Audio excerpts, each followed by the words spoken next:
endless white. A tent snapping in the wind, kerosene in your nose.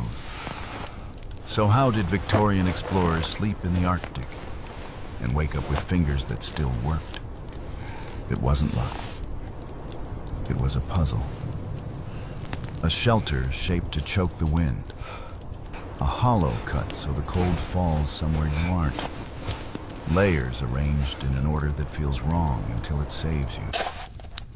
A heat source small enough to hide in a glove. And one last move where two people stop being two, just long enough to steal the night back from the cold. We'll step inside and follow the clues piece by piece. No spoilers, just the logic that kept them alive. Tell me the exact time you're watching dawn glare or midnight whiteout. If this tease pulled you in tap, like so more people catch the full survival breakdown. They told you the Arctic was beautiful. No one mentioned it would try to eat you alive. The first time your boots hit the snow at the top of the world, it doesn't crunch. It screams. The air stings like powdered glass, and every breath feels borrowed. The horizon doesn't end. It just folds into itself an endless white that hums with quiet hostility. You think so this is where warmth comes to die. The year is somewhere around 1850, the age of brass compasses and boundless optimism. You're part of a British expedition, the kind of noble folly that Victorian newspapers romanticize gallant men in pursuit of the Northwest Passage. Sounds glorious in print, less so when your eyelashes freeze together before breakfast. The ship groans under layers of rime ropes, stiff as bone sails reduced to stone cloth. Even the ink in your pen sulks into slush. And yet there's a strange pride in it, the idea that you've sailed beyond comfort, beyond reason, into the place maps used to say, "Here be monsters." Every sound carries differently here. A man's cough travels like a cannon. Your own heartbeat thuds through layers of wool, echoing against the ice hull. The cold isn't just temperature, it's presence. It sneaks into the cracks of wood, the threads of your socks, the gaps in your mind when you try to sleep. Even the dogs look betrayed. Paws lifted gingerly, as if the earth itself has turned against them. At first you laugh about it.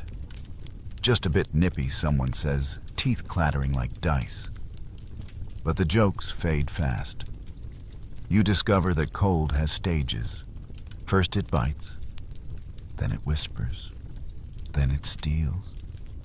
It steals your dexterity, your humor, your willingness to move.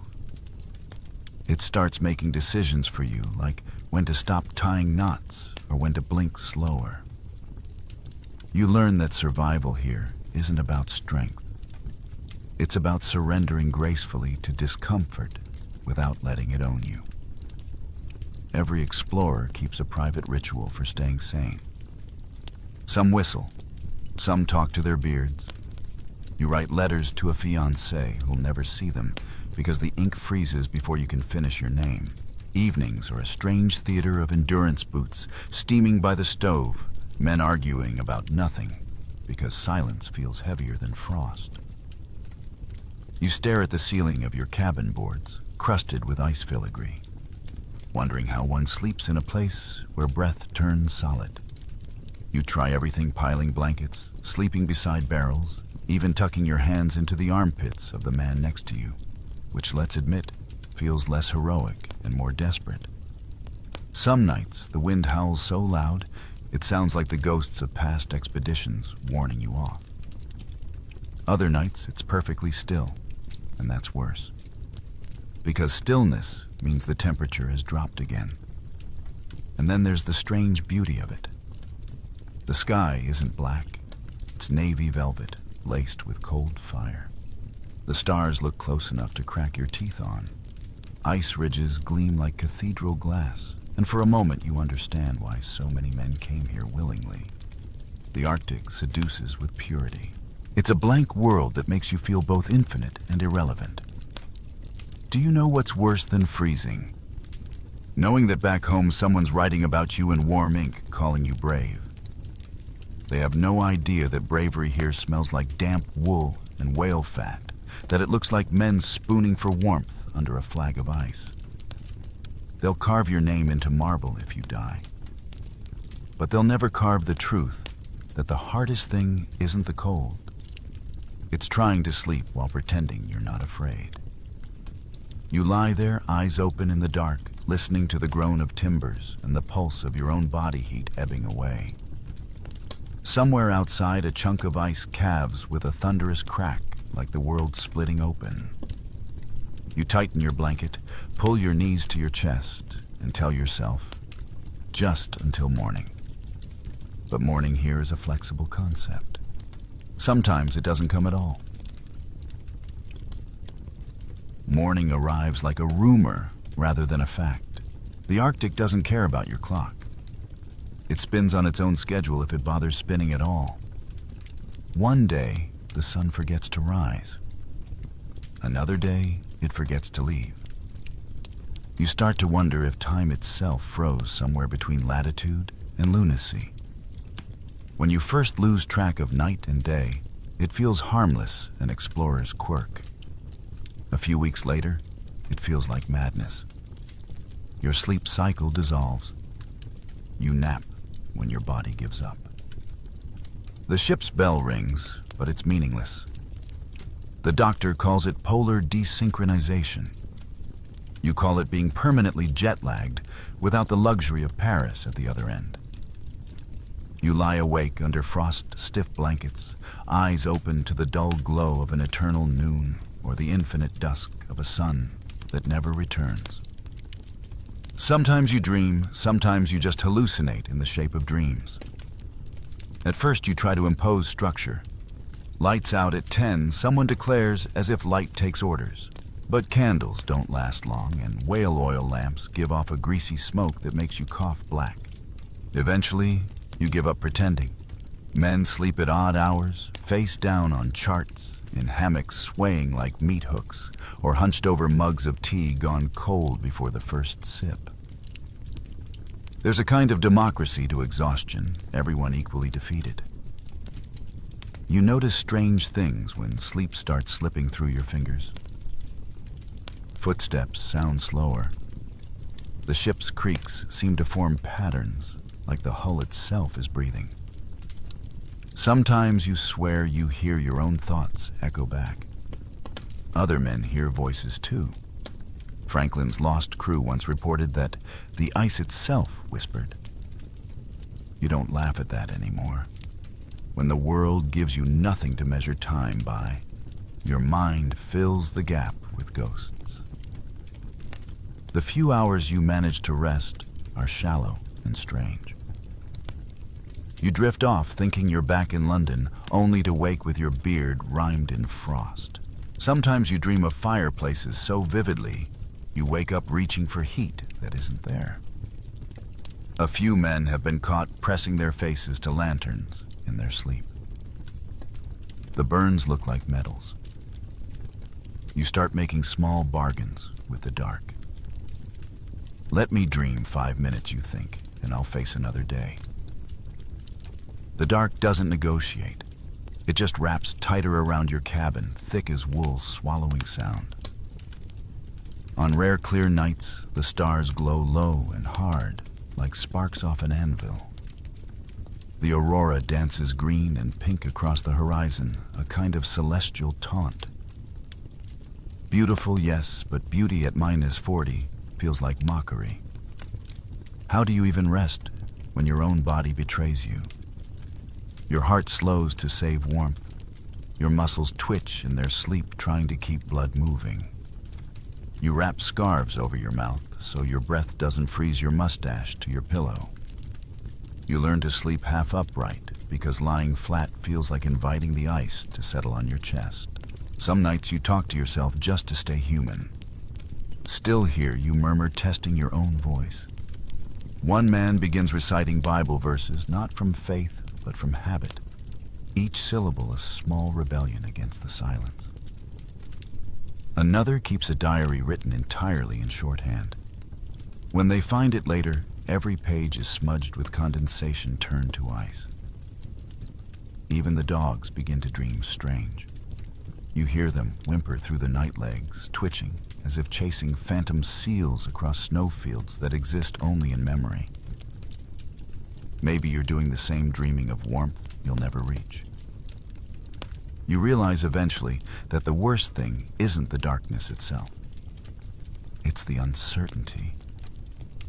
You can survive cold hunger, even isolation. But when time breaks down, so does the mind. You begin to understand why sailors in previous expeditions carved calendars into their bunks just to prove the days still moved. Out here, sleep is no longer rest. It's negotiation. You give the Arctic a few hours of your consciousness, and if it's merciful, it gives them back. You never realize how noisy civilization is until you try to sleep in silence. Not peace silence. The kind that presses against your skull until even your heartbeat sounds rude. Inside the ship, everything creaks and groans, expanding and contracting with the ice like an old animal sighing. You start to think of the hull as a alive and arthritic beast holding you inside its ribs. Your quarters are technically heated, but that word has lost meaning. The ship's stove, a wheezing iron drum named Old Bess, spends half her energy warming herself. The rest dissipates before reaching your bunk. Condensation beads on the ceiling and freezes instantly, forming little glass daggers that melt at noon and drip down your neck during naps. The floorboards are so cold they feel like stone. The walls sweat, then freeze, then shed scales of ice. Every sound echoes sharp, the pop of sap inside timber. The hiss of breath through wool, the click of your teeth when you laugh, just to prove you still can. On land, things aren't better.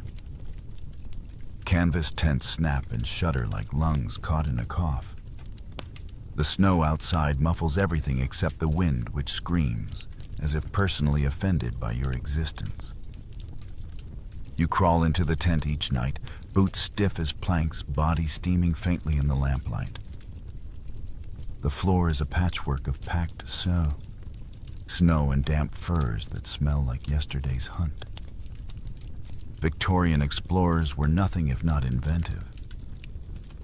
Captain Perry once lined his men's bunks with cork and canvas and to trap body heat primitive insulation that sort of worked until it grew mold. Later expeditions built ice huts with walls a meter thick, the kind of architecture that doubled as a refrigerator and a tomb. And of course, there were sleeping bags, giant sausages of wool and animal skin so heavy you needed help crawling inside. You'd pull the flap shut around your head and instantly feel like you'd been buried alive in warmth, which compared to the alternative was luxury. You learn that survival here is a design problem.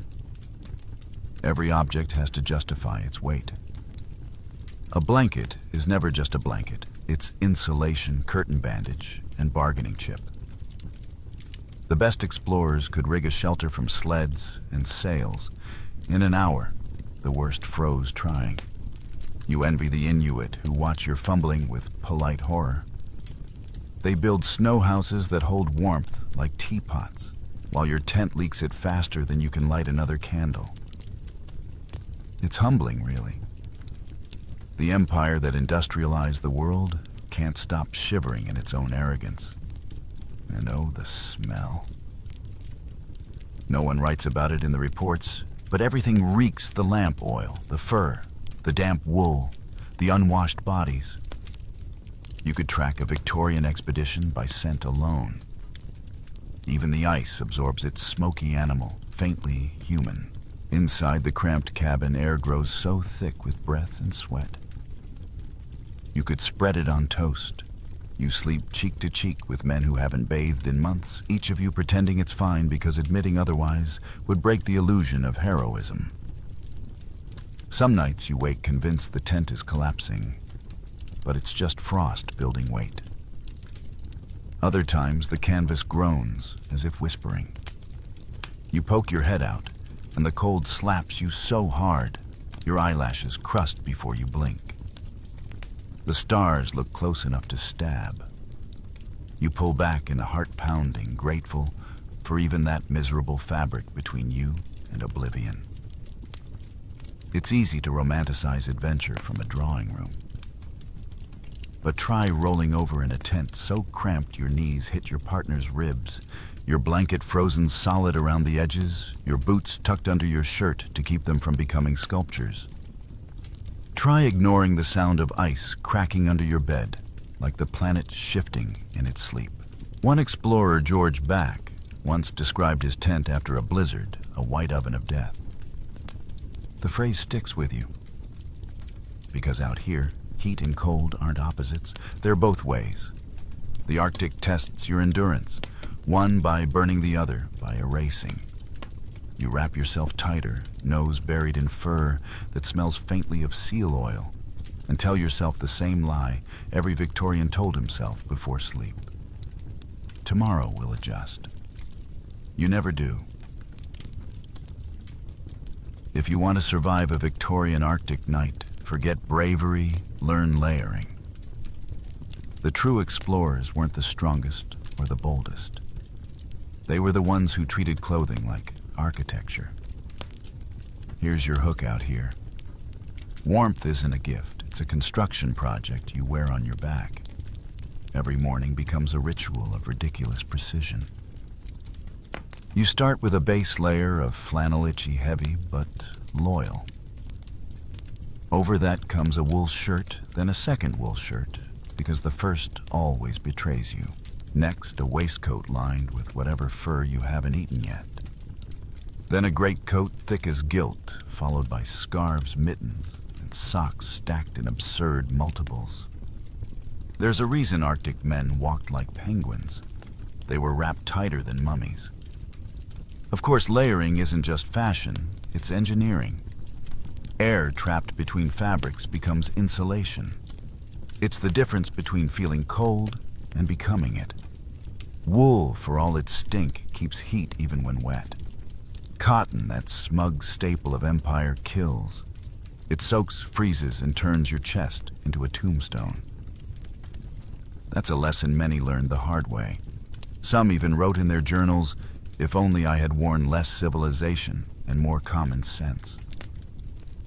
You'd think the Victorians, with all their scientific curiosity, would have mastered thermal logic early. But pride is a chilly teacher.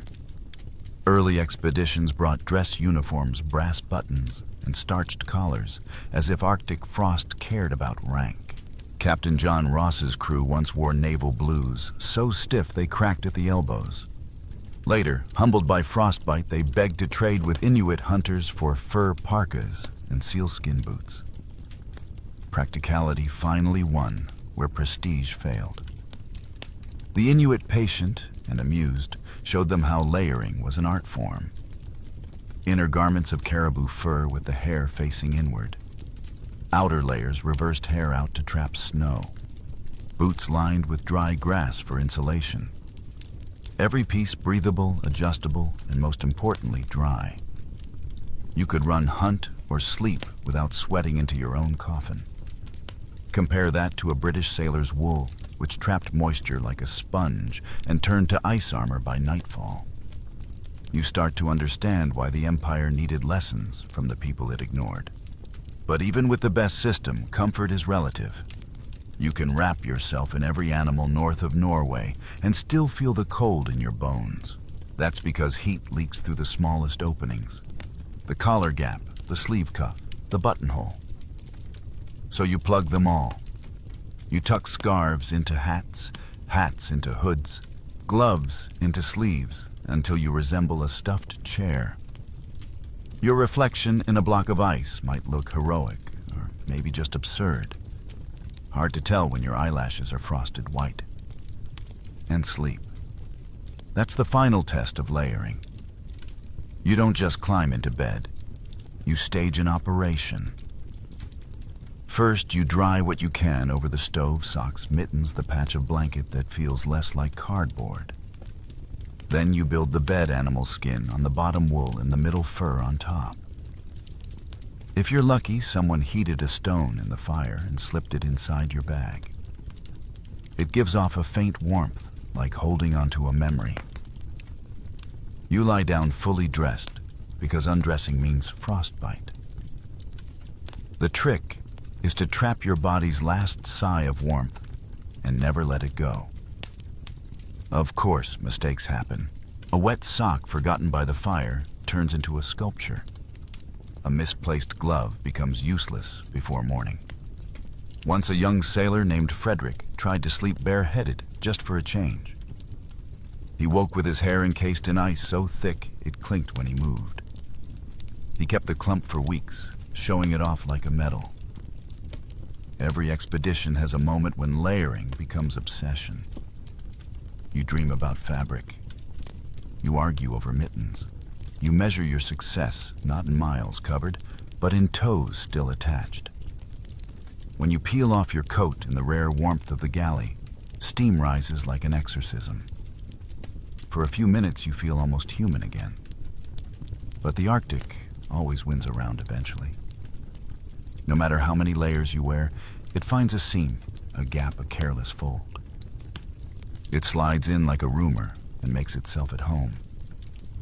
You pull the covers tighter, add another scarf, and mutter into your frozen pillow. Tomorrow more layers. Fire becomes a religion out here.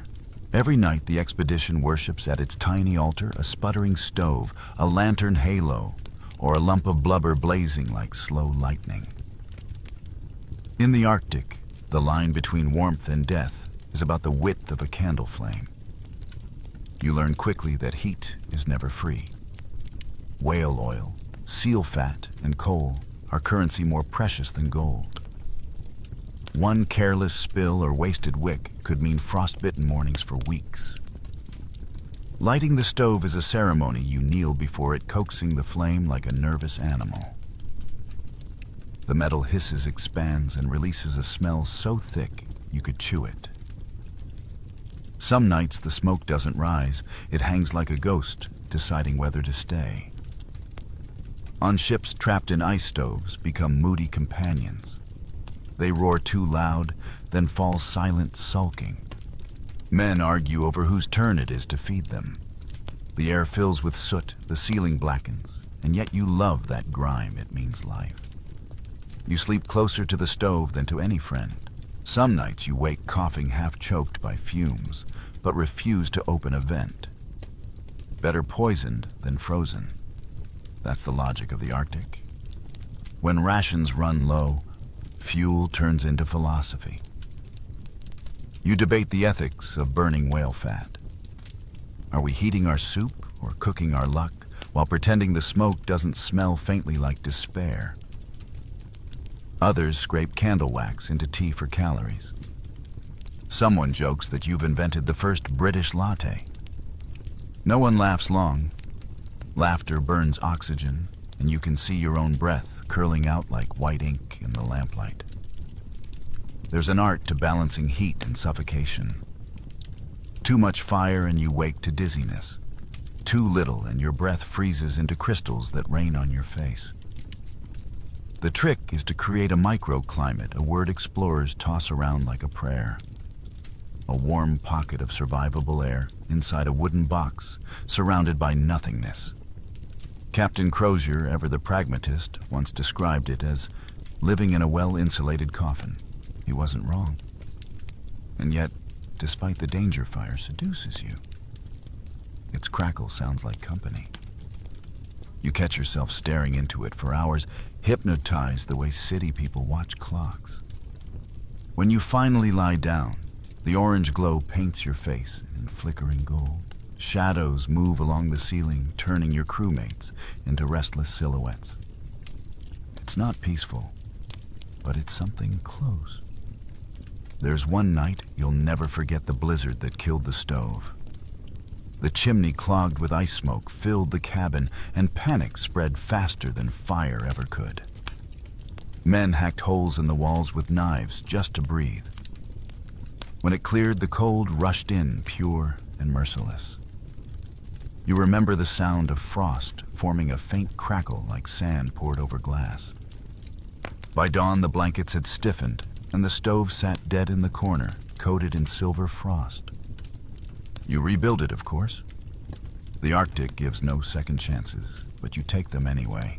A few bolts tightened, a flame coaxed from trembling hands, and the miracle happens. Warmth returns. Thin, smoky, barely enough, but enough. The cabin exhales. Someone claps. Someone else cries. You all pretend not to notice. It's strange how quickly you begin to measure comfort. A few degrees warmer than yesterday feels like paradise. You stop chasing perfection, just survival with flair. A single candle can warm a small tent by a couple of degrees. 2 candles, and you start sweating like a sinner. You learn to hang socks above lamps boots near the stove and mittens on your chest to dry from your own body heat. Everything becomes an ecosystem of compromise. Sometimes when you can't sleep, you watch the lamp flame dance. It bends and flutters with every sigh of wind, the only moving thing in a world locked solid. It reminds you of London's gaslights, of theater nights and horse carriages. The memory feels unreal, like something you dreamed years ago. You whisper to the flame, maybe out of loneliness, maybe reverence. Don't go out. Because out here, when the fire dies, so does the illusion that you're still in control. You wake to the sound of your own breath cracking. Not metaphorically, literally. Every exhale crystallizes, forming a brittle white crust over your scarf. The air tastes like iron and dust. In the Arctic, even breathing becomes a mechanical hazard. At first, it's almost funny. You laugh at the frost collecting on your mustache, at the way your eyebrows sparkle like Christmas ornaments. But then you realize that glitter is your body's moisture escaping. Each breath is warmth, leaving you molecule by molecule. The Arctic doesn't need to attack you. It just waits for you to exhale. Soon, everything you touch grows slick with frozen condensation. The inside of your tent glitters like a cave, every surface rimmed in frost feathers. Each night, the warmth from your breath melts a thin layer. And by morning, it refreezes layer upon layer, a record of your survival, etched in ice. When you shift in your sleeping bag, it rains on you. The walls weep. You curse, quietly wipe your face, and pull the blanket tighter. Victorian engineers tried to outsmart this problem. Some ships used ventilators, wooden chimneys with brass flaps to keep air circulating. The theory was noble, the practice absurd. The vents froze solid or howled like banshees. You end up choosing between oxygen and silence. It's like sleeping inside a haunted barrel. Then there's the condensation ice, your true enemy. It creeps into everything. Boots become blocks, blankets stiffen, and even your beard can fuse to your collar. You've seen men tear out hairs just trying to move. One explorer joked that the Arctic was the only place you could grow stalactites on your face. Another learned the hard way not to lick his mustache. It stuck to the mug he was drinking from. Inside your sleeping bag, you try to breathe through a flap, creating a microclimate. It sort of works until the flap freezes to your lips. You start to think maybe air itself has a grudge. You remember the old advice from Inuit hunters: never let your breath touch your bed. They'd cut small vents in snow houses so warm air could escape without icing over their furs. You'd tried to imitate that once. The result looked like a carpentry disaster. Still, you admire their genius, the way they saw the cold, not as an enemy, but as a collaborator to be negotiated with. Every night turns into a tactical operation. You angle your head, tuck your chin, breathe shallow to keep moisture away from your pillow. When that fails, you flip the blanket and start over. Your breath becomes the soundtrack of the Arctic, steady, rhythmic, sometimes interrupted by coughs that sound too loud in the silence. You wonder if your lungs are frosting from the inside out. Some men start hallucinating warmth. They wake sweating, convinced they've been steaming. But it's just fever or the cruel trick of blood redistributing itself. You learn to fear comfort. It's usually a symptom. The doctor, pale and always shivering, explains how frostbite and hypothermia conspire. The body stops sending blood to extremities to protect the core. But the brain doesn't always agree, so your fingers burn even as they die. In the few hours you do sleep, dreams turn strange. You dream of breath, visible as ribbons of light swirling into auroras that dance above your bunk. You dream of exhaling fire. Then you wake cold in every possible definition of the word. To cope, you develop rituals. One man hums to measure his breathing. Another counts each exhale until he forgets the number. You start leaving notes in the frost on the bulkhead, tiny doodles or words like, "still here." They vanish by morning, melted into oblivion. But writing them helps. It makes you feel less like vapor yourself. And then comes the cruelest moment of all the morning thaw. The first sunlight, or what passes for it, hits the tent, melting the frost just enough to drip. Cold water snakes down your neck into your collar under your clothes. You jerk awake, swearing softly, too tired to be angry. You mop it with a frozen sleeve, muttering, "Thank you, nature, for your morning baptism." By now you understand that the Arctic isn't trying to kill you quickly. It's training you one breath at a time to respect how fragile warmth truly is.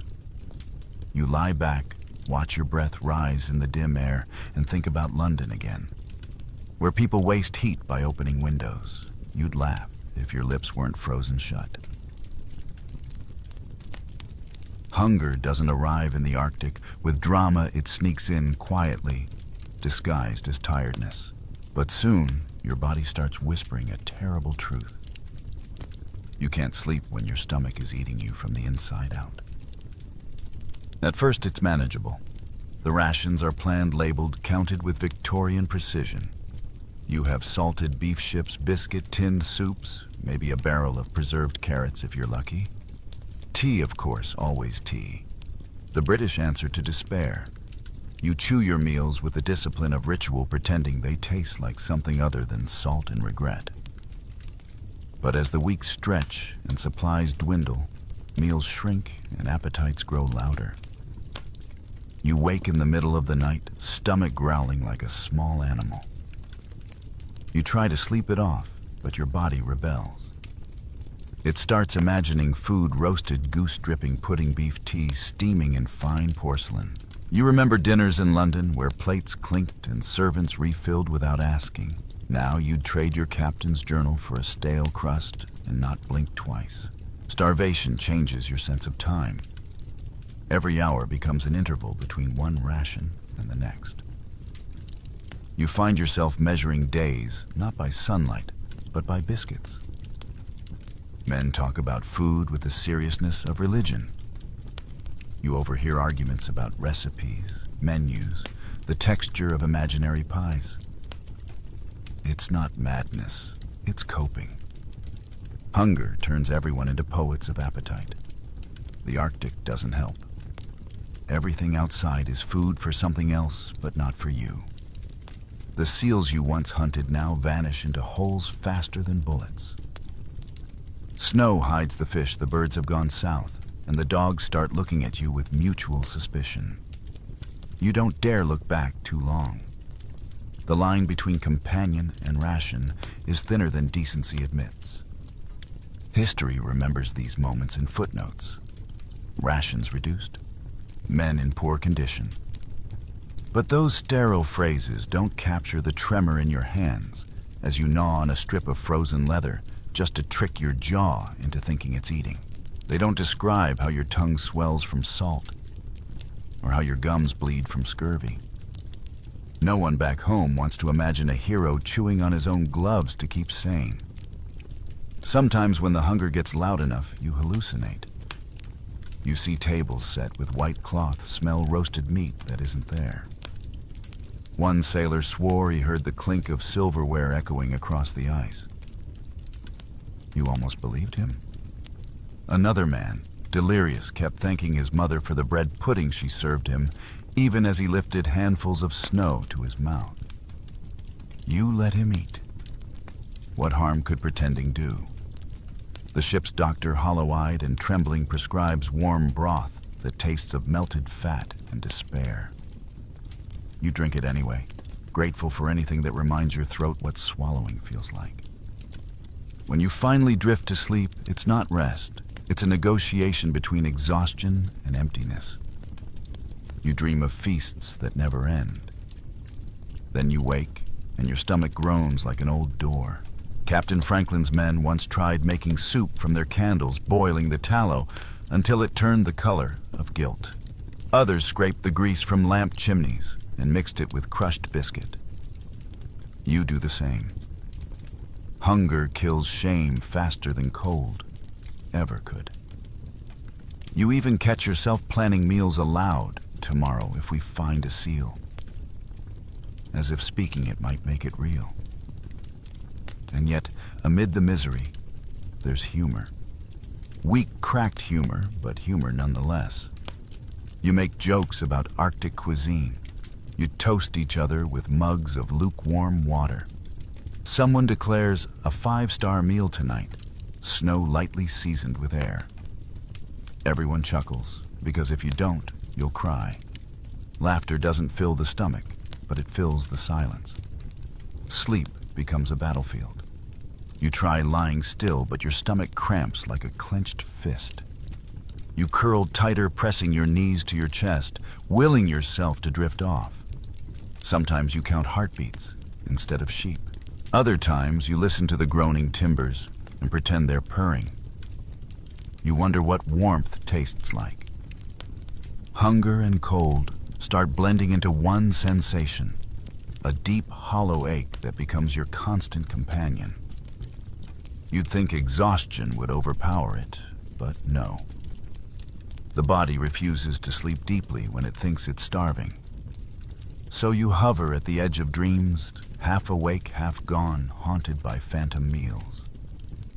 It's in these moments that you begin to understand what exploration really costs. Not medals, not glory, just flesh, patience, and sanity slowly traded for discovery. You close your eyes, press your palm to your stomach, and whisper, "Tomorrow something will turn up." It's a lie, of course. But out here lies are sometimes the only thing keeping you alive. By now the silence has learned your name. It greets you each night, sits by your bedroll, and hums softly through the planks. No one tells you that in the Arctic the cold isn't what breaks a man. It's the quiet. At first the silence feels noble, even holy. You imagine monks would envy it.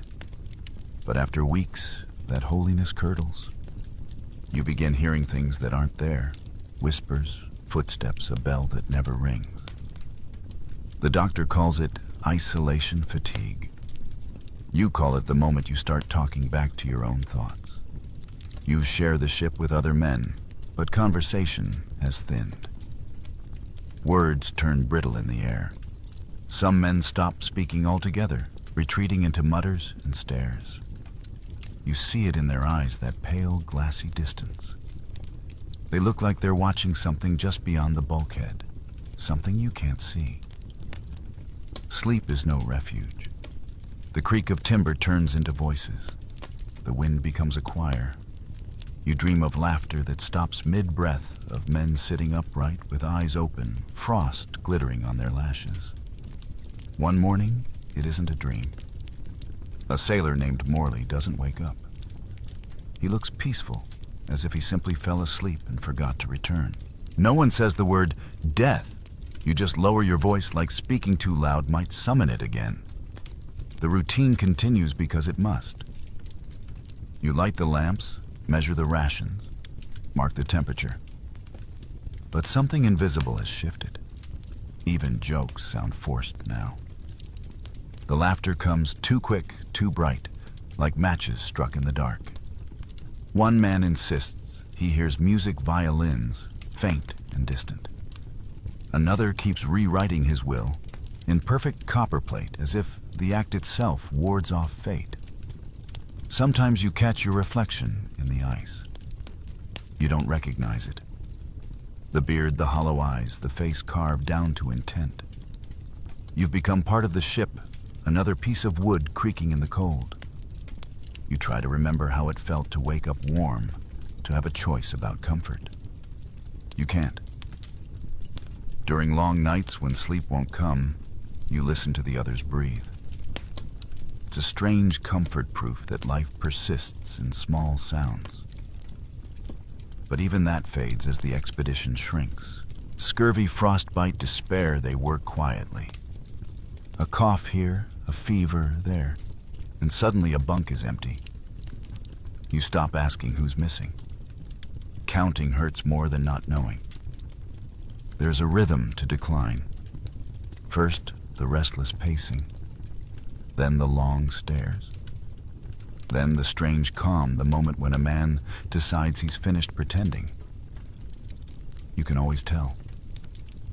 He stops complaining about the cold, stops eating much, sleeps too deeply. Sometimes he smiles for no reason, as if he's already somewhere warmer. And yet you keep trying to sleep. Not out of hope exactly, but habit. The body demands its illusions. You crawl into your frozen cocoon, close your eyes and drift through half-dreams where home feels just a few steps away. You see your street again, your family's lamp in the window. You almost believe it. Then you wake to darkness and realize it was the lamp flame reflecting off the ice. Insanity doesn't always scream, it whispers. You start seeing patterns in the frost, hearing Morse code in the drip of melting snow. You hold conversations with the stove, the lantern, even your gloves. They're the only ones polite enough to answer. The silence replies in its own way, groaning, shifting breathing through the ship's bones. When explorers wrote about the horrors of wintering, they made it sound like an adventure. But lying awake in a frozen coffin, surrounded by men who hum lullabies to ghosts, you know better. There's nothing heroic about surviving the dark. It's just refusing to surrender quietly. Still, some nights the Arctic shows mercy.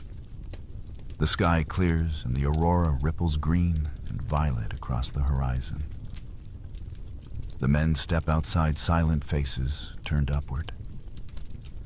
No one speaks. For once, the quiet doesn't hurt. The lights move like silk flickering over ice, and for a minute you feel seen small, yes, but not alone. When you finally return to your bunk, the silence follows you and softer now. You pull the blanket close, close your eyes, and for the first time in days, sleep comes without argument. It's thin, fragile, and real. You take it.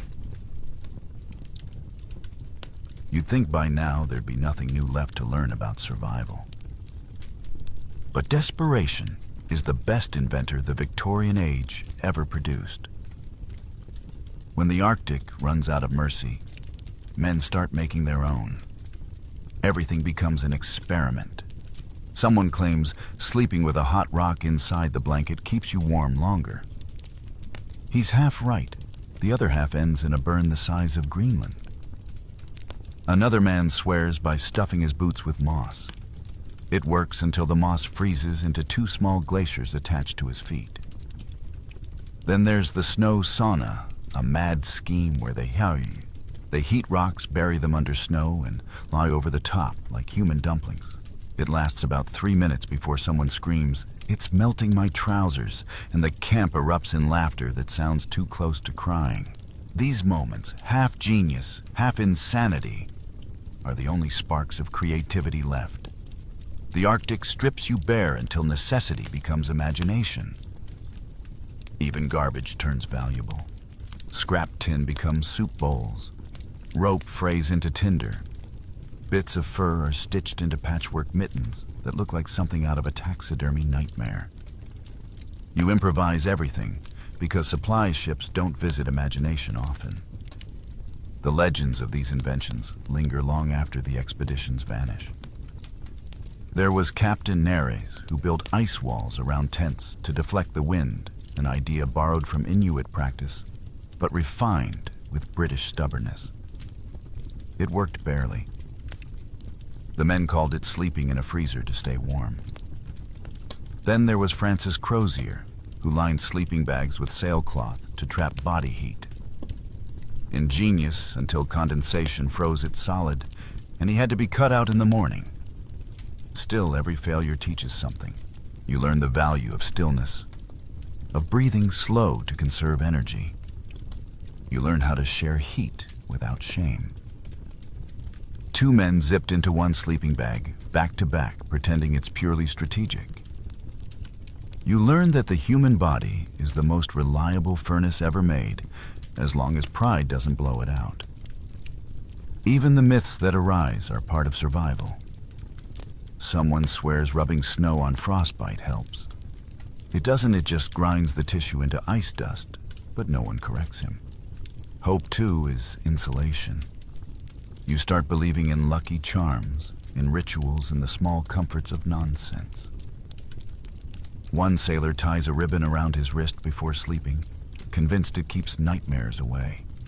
Another refuses to face north in his bunk, claiming the pole watches. You laugh, then realize you've been sleeping facing south for weeks yourself. The journal entries grow stranger too. Lines blur between science and superstition. Temperature of 38 degrees Celsius. Spirits appear content. You write these things without irony. Maybe it's the lack of sunlight. Maybe it's the constant hunger. Maybe it's just the Arctic whispering in your ear. And the oddest part, some tricks actually work. Sleeping with a candle lit nearby raises the air temperature by a few degrees, just enough to fool the body into rest. Rubbing whale oil on your boots softens the leather and seals out frost. A layer of dog fur under the blanket adds warmth and somehow companionship. The ingenuity borders on absurdity, but keeps you alive another day. You even invent social survival mechanisms. Evening readings from whatever books survived the damp Milton Darwin, a worn Bible. Someone always adds commentary far funnier than it should be. You mock the empire you came from the fancy scientists who theorized about your comfort from their warm studies. Next expedition, someone says, will bring the scientists and leave the sailors home. Everyone nods. There's one man, let's call him Briggs, who creates what might be the first Arctic entertainment system. He strings a bit of metal wire along the bunk, tapping it to make music from the vibration. The melody is awful, but it's music. For 10 seconds, you remember the concept of joy. You realize these improvised rituals aren't just about heat, they're about identity. Every trick, every myth, every laugh scraped from the bottom of exhaustion reminds you that you're still human. You're not just an animal surviving the freeze. You're a man inventing reasons to care.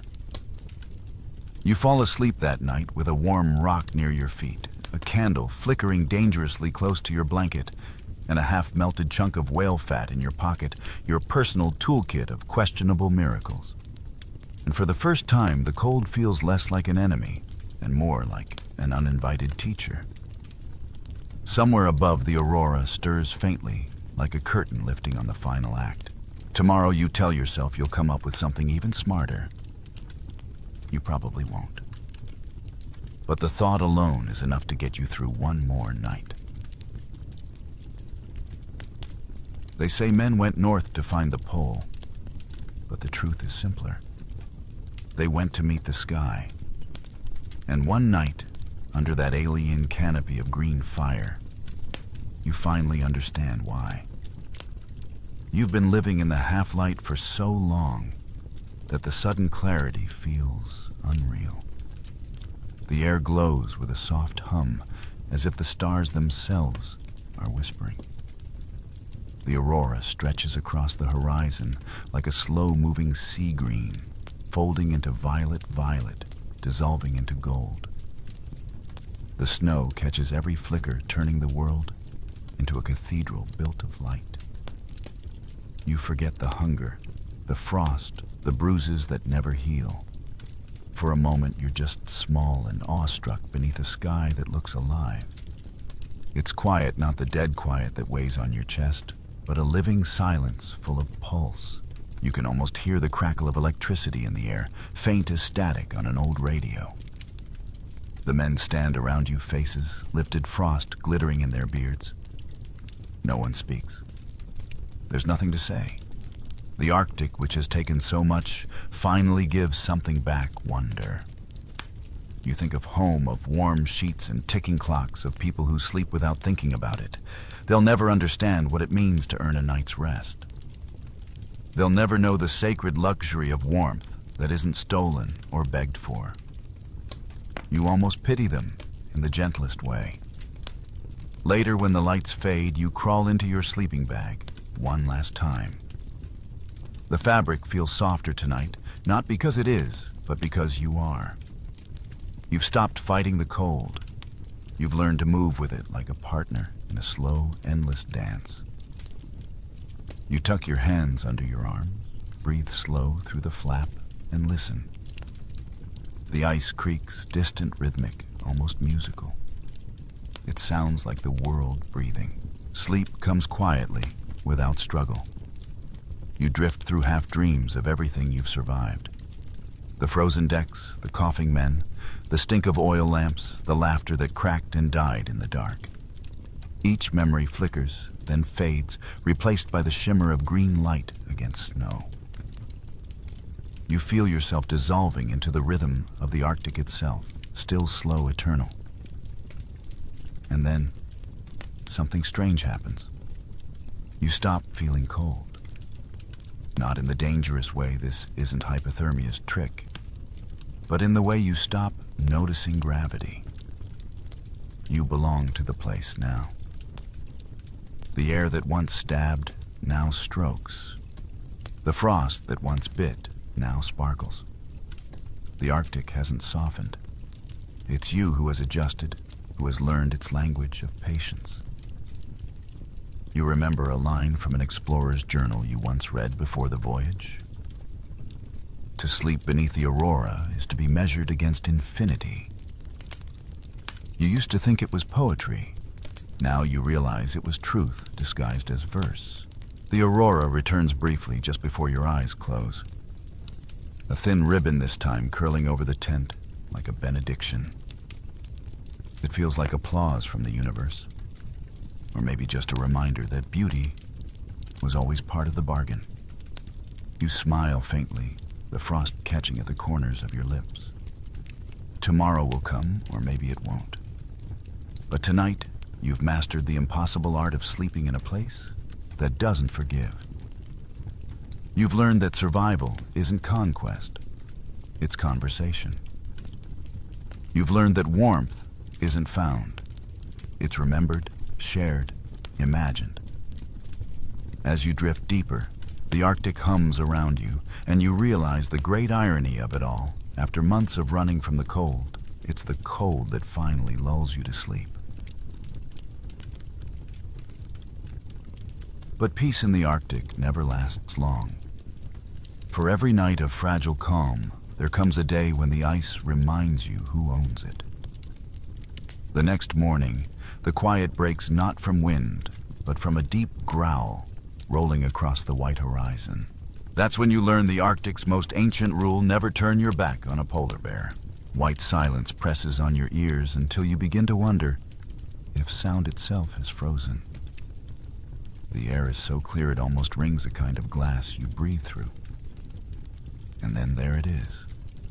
A dot on the horizon that isn't quite white, isn't quite moving, but somehow is aware of you. You stop walking. Because out here, in the farthest place, the compass can still name the most dangerous thing in the world isn't a storm. It's curiosity, yours and the bear's.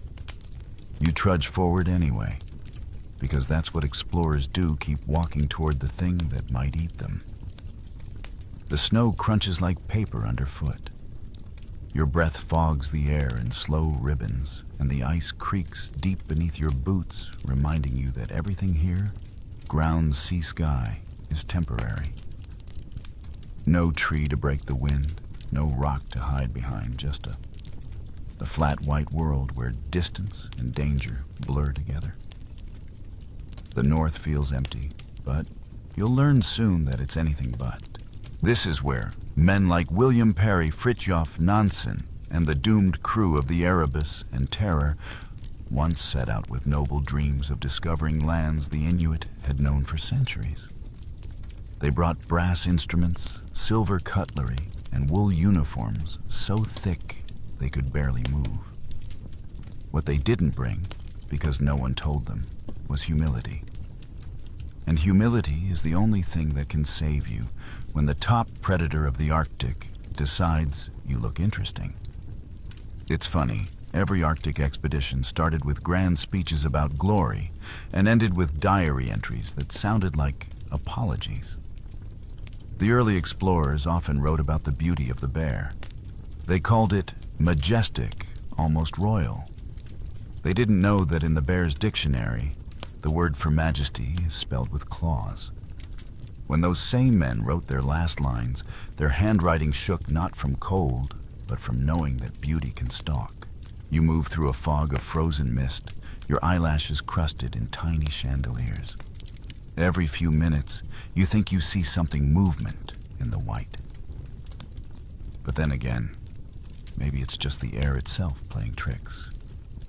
That's how it begins for most.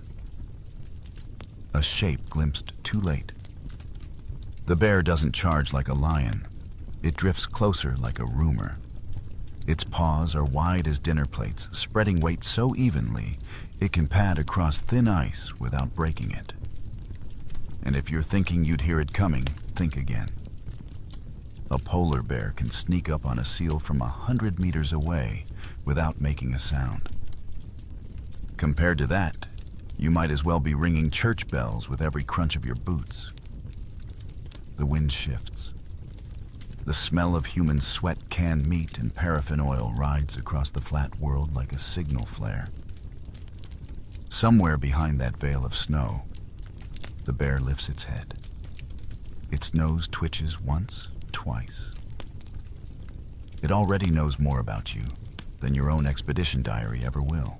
It knows what you ate, where you slept, how tired you are. It knows which member of your party limps, which one dropped his glove, and which one will fall behind first. You meanwhile still believe you're exploring nature. The truth is simpler. You've entered the bear's home without knocking. There's a strange equality to that, isn't there? Out here all your titles vanish. Captain, Doctor, Naturalist, they mean nothing when your biggest advantage is a tin kettle and a flare gun that barely lights in the wind. Even your rifle, if you carried one, feels suddenly like wishful thinking against half a ton of patient muscle wrapped in fur. Polar bears don't hunt for sport. They hunt because hunger is the only thing that doesn't freeze. Still, you tell yourself it's fine. You're careful. You keep your distance. You pitch camp with your companions and stack snow blocks around the tent like a fortress.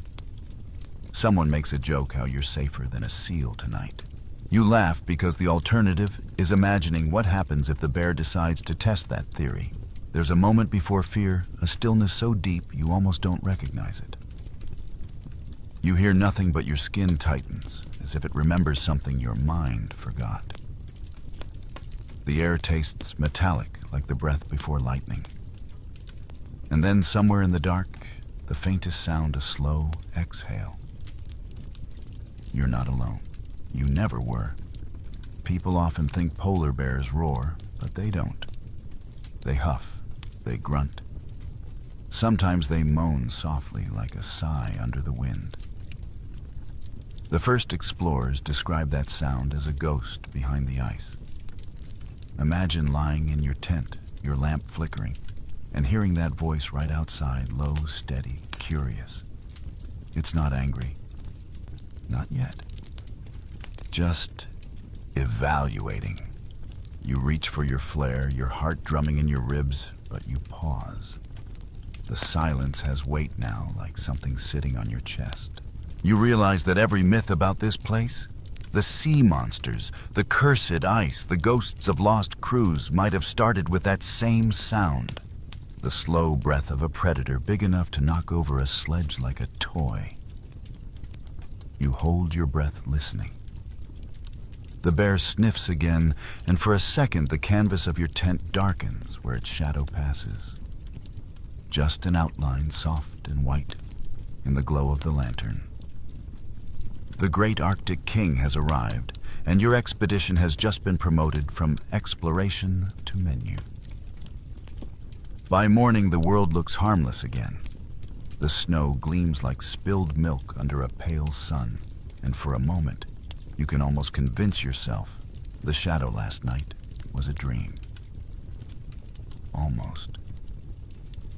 Then you notice the tracks. They're too wide for a wolf, too deep for a dog. 5 distinct claws at the tip of each pad.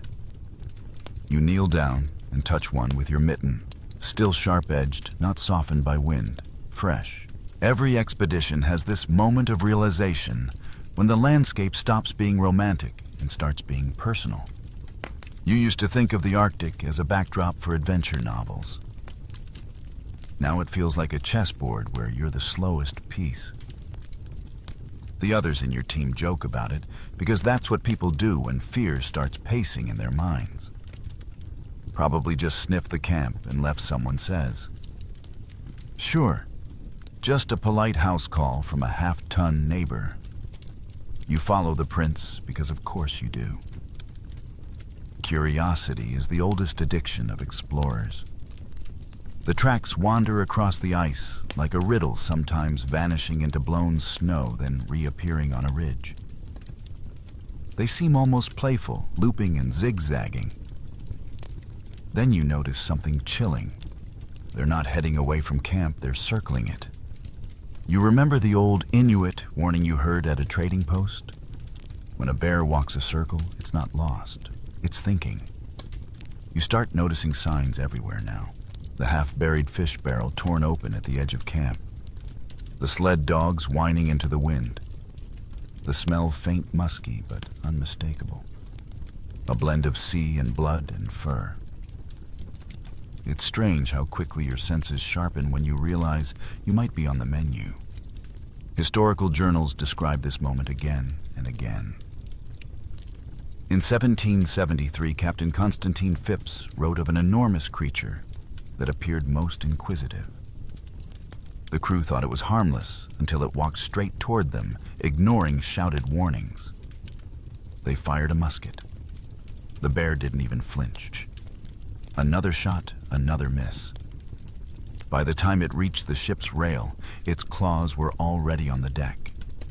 Phipps described it as an animal without fear. That's the key difference. Polar bears don't scare easily. Out here, they're the only thing that doesn't have to. As you trudge onward, you start to notice how deceptive the Arctic can be. Everything is too bright, too reflective. Shadows disappear, distances warp. You could swear that bear tracks in front of you are fresh until you realize they've already filled with frost. The horizon looks flat, but in truth, it's a maze of ice ridges and pressure mounds. One wrong turn, and you're in a cul-de-sac of frozen waves. And if the bear's still following you, congratulations, you just walked into your own snow-walled trap. You pause to rest and glance behind. Nothing moves, but you can't shake the feeling you're being observed.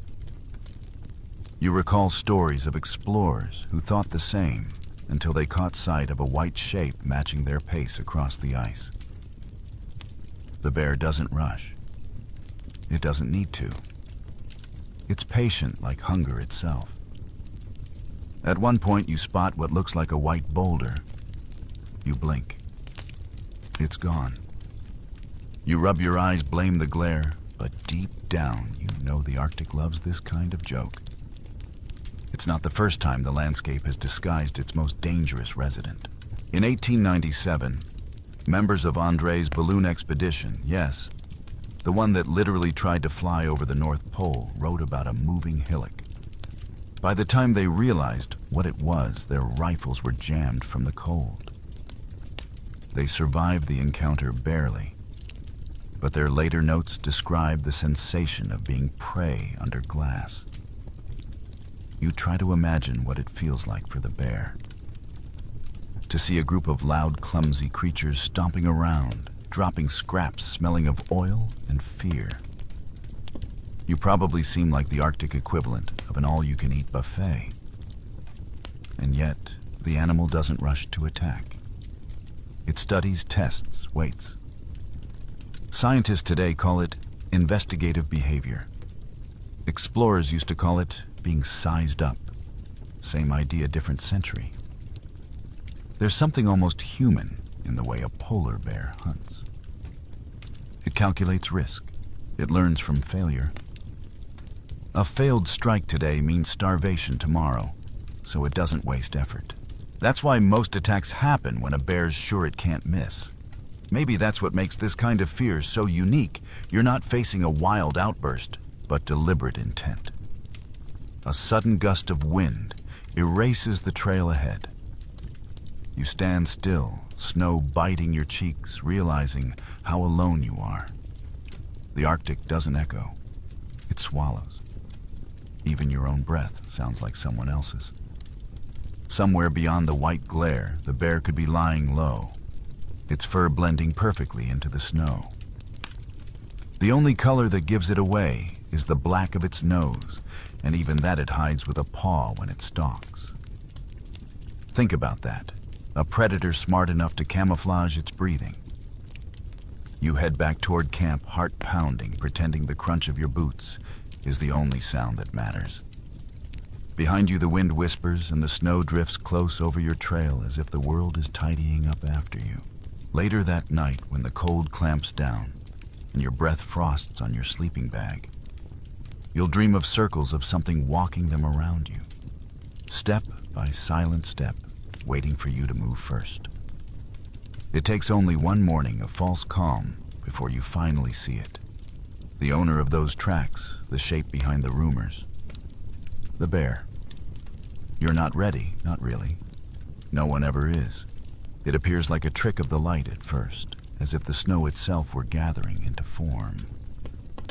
Then the movement betrays it, the slow rolling gait, shoulders rising and falling like breathing icebergs. You freeze mid-step because something ancient in your body remembers this silhouette, even if your mind pretends it doesn't. Polar bears aren't built for drama. They're built for efficiency. Long legs for pacing miles of shifting ice paws, big enough to serve as snowshoes, fur that's not white but transparent, each hollow strand trapping heat like a miniature greenhouse. Beneath all that black skin designed to drink sunlight. The bear's survival kit is millennia old, perfected long before the first explorer decided the North Pole was a trophy worth dying for. You raise your hand to shade your eyes, watching it move with a kind of eerie purpose. There's no rush, no bluffing charge. It just studies you. And you realize with a cold clarity that you're the one being documented now. You once read how polar bears could smell a seal under 3 feet of ice or a whale carcass from 10 miles away. But the nose isn't their only weapon. Their patience is. Imagine standing still for hours. In freezing wind, every muscle relaxed, heartbeat slowed, waiting for one breath from beneath the ice. That's the art they've mastered, and you've just wandered into the curriculum. You remember reading about Hugh Willoughby's expedition in the 1550s, the one that tried to find a northern sea route to China. Most of his men never returned, their bodies later discovered in frozen huts untouched except for bear tracks around the site. The beasts hadn't even needed to attack. Hunger and cold did the work. Then the bears came to finish the rest. Explorers often spoke of being claimed by the North, but the North had a face. It was large, white, and terribly patient. You shuffle back toward camp, keeping your eyes fixed on that slow-moving shape. It pauses, sits on its haunches, and sniffs the air as if tasting your fear. It's almost theatrical. There's something unnerving about an animal that big-looking, relaxed. You whisper to yourself, half in awe, half in disbelief.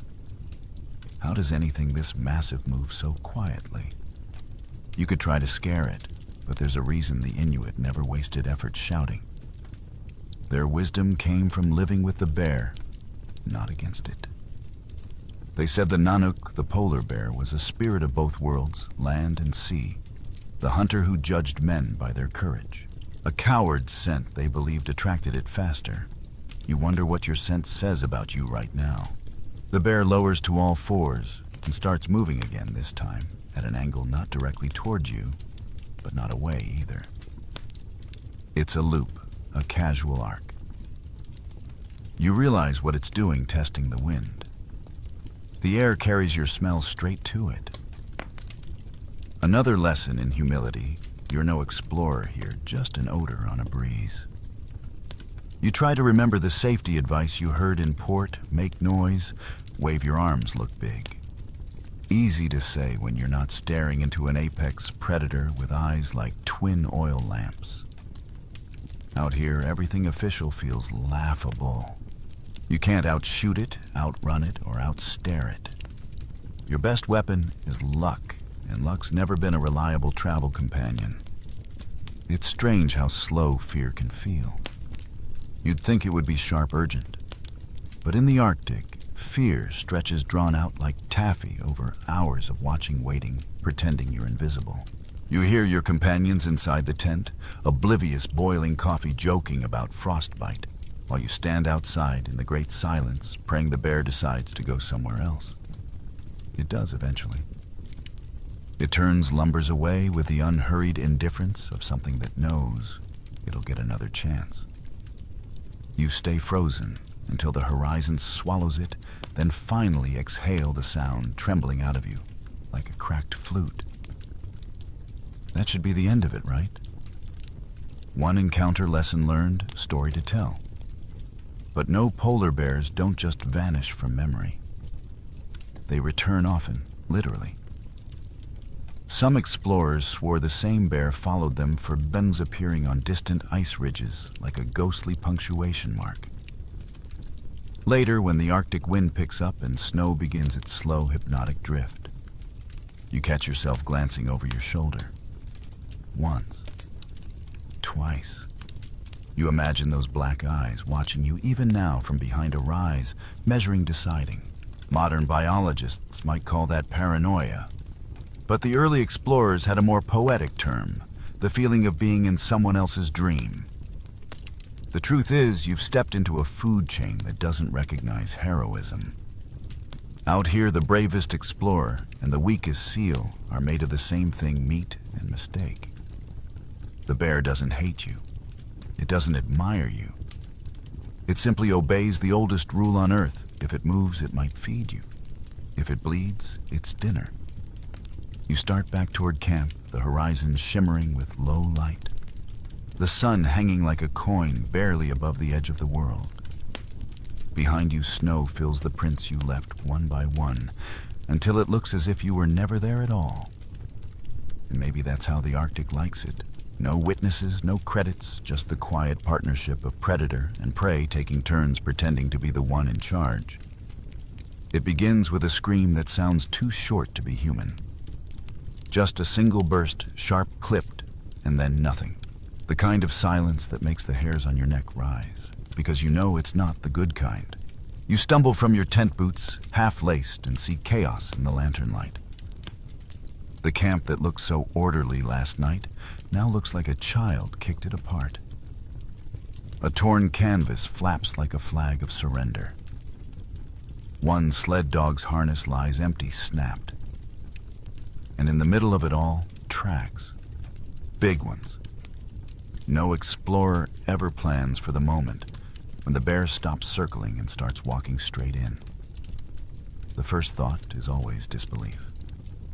The second is terror. You grab a flare, though your hands shake so hard you nearly drop it. Someone's shouting orders, someone else is sobbing, and the air is full of that metallic scent again, the smell of oil blood and panic. The Arctic, usually so quiet, suddenly feels too loud. The bear appears at the edge of the light, half shadow, half nightmare. Its breath steams in slow gusts, each one catching the glow of the flare like smoke from a forge. It doesn't roar, it breathes. That's somehow worse, because you realize this isn't an animal running wild. It's calm, confident. It's done this before. Historical records from nearly every major expedition tell versions of this same scene. In 1819, explorer John Ross's men described being besieged by an enormous white beast that tore through a row of seal blubber barrels like paper. In 1898, on the Belgica expedition, a cook barely escaped when a bear pushed its way through a makeshift barricade, forcing the crew to defend themselves with kitchen knives. Even the most modern camps, equipped with rifles and signal flares, have stories of tents, flattened sleds, overturned food stores ripped open in the night. When hunger wears a fur coat, no invention feels modern enough. You remember something an Inuit elder once said at a trading post near Disco Bay. The bear is not evil. It is hungry. Hunger has no manners. Out here, that line feels less like philosophy and more like a weather report. Someone fires a warning shot, the crack echoing off the ice like a starting gun. The bear halts, head tilting, as if it's deciding whether to take offense. Then, movement.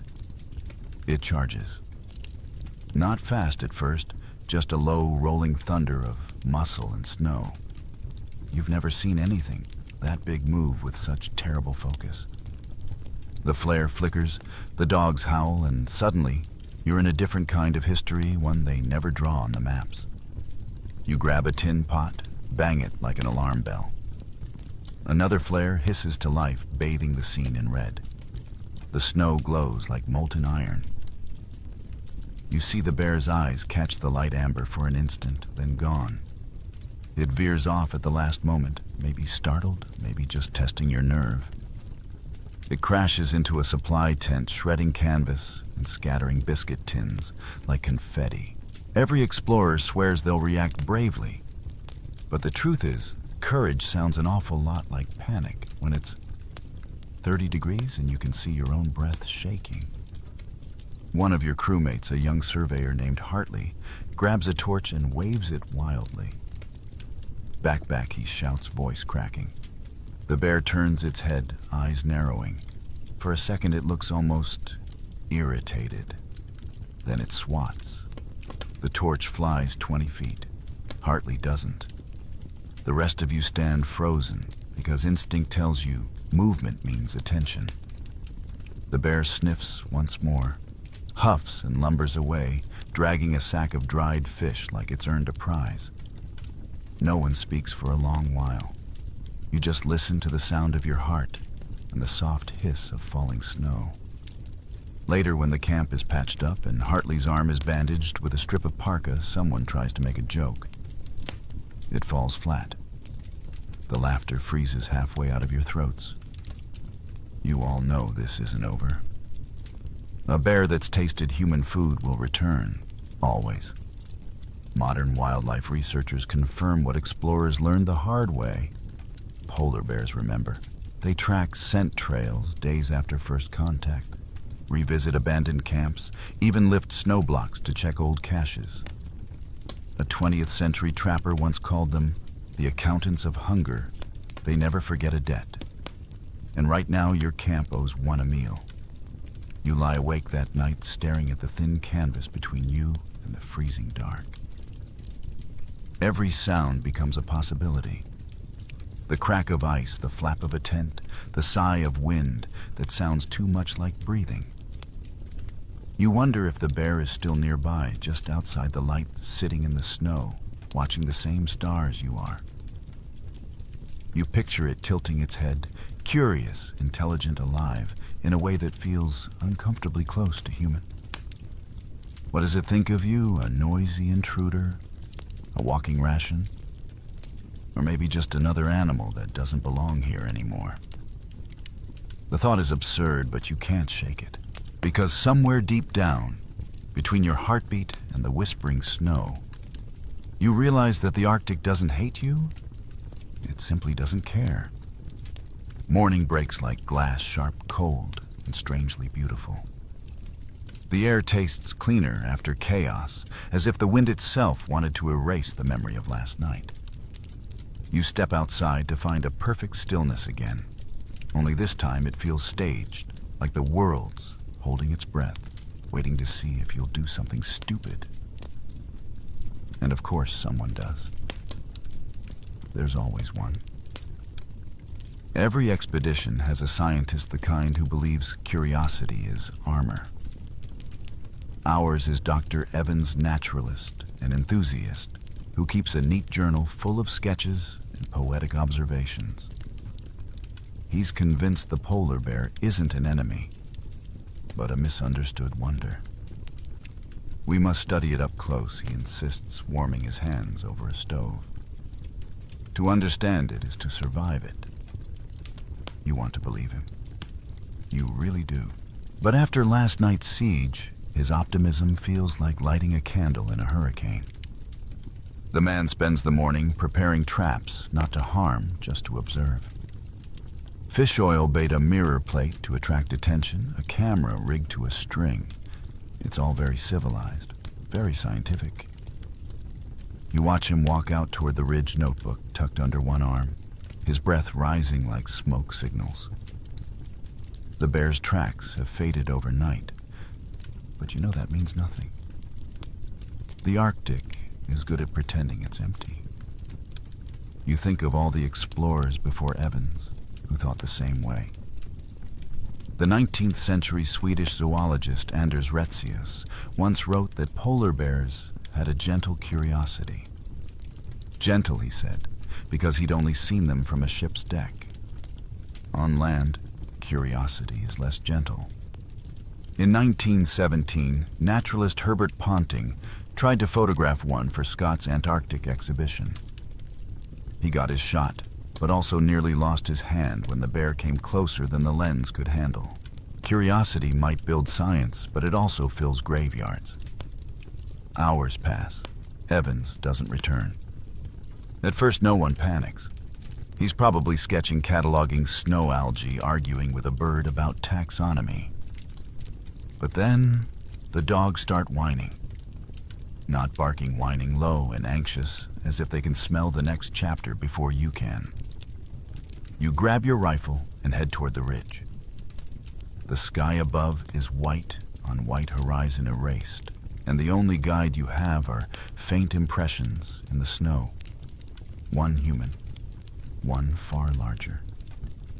You find his notebook, first pages fluttering open in the wind. There's a drawing of a paw print delicately labeled Magnificent Specimen. Then a smear across the next page. Not blood, thankfully, just snow melt. You call his name. The echo returns softer than a whisper. You move farther, scanning the expanse, and finally spot something half buried. A boot. It takes two of you to drag him back. He's alive, barely, his parka shredded his face, pale as the ice beneath him.